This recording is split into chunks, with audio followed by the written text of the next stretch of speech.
In the gospel text of today, which is taken from the Gospel of John chapter 3, verses 31 to 36, we will hear the last witness of John the Baptist in the Gospel of John. In the Gospel of John, the Baptist is primarily a witness.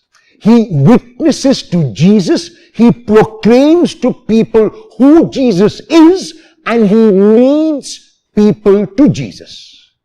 As a matter of fact, right at the beginning of his gospel, when he has two of his disciples standing with him in John chapter 1, verses 35 to 40, and he sees Jesus passing by, he points Jesus out to his disciples.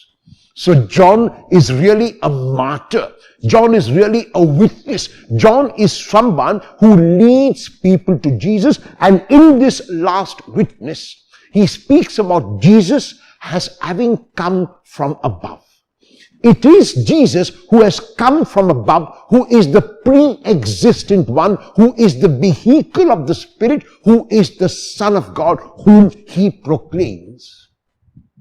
And very poignantly, John says that his testimony has not been accepted. It is true that he has been very clear in his testimony. He has been very forceful in his testimony. He has been a testimony without mincing words. And yet, very poignantly, he speaks about the fact that even though he has been so eloquent in his pointing out to Jesus, his testimony has not been accepted. And yet in the second part, John speaks about Jesus who has with him the Spirit and the authority of God. Everything has been given to Jesus by God, and so Jesus can do with it what he wants. And what Jesus wants, John continues to say, is to give the Spirit without reserve. Is to make no distinction between people and to simply communicate the Spirit of God as God's only Son. What is important to realize is that it is not so much the communication of the Spirit of God as our reception of the Spirit of God. Today, like in the time of John, God keeps revealing himself to us through the numerous incidents which take place in our lives.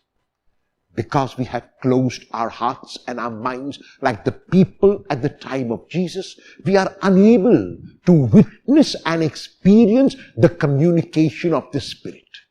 What is required today is an open mind and an open heart, because the Spirit of God is still being given, and given without reserve, given without distinction. If we dare to open our hearts and minds, if we dare to be able to understand that God communicates his Spirit, then we can receive that Spirit of God and become indeed a new creation.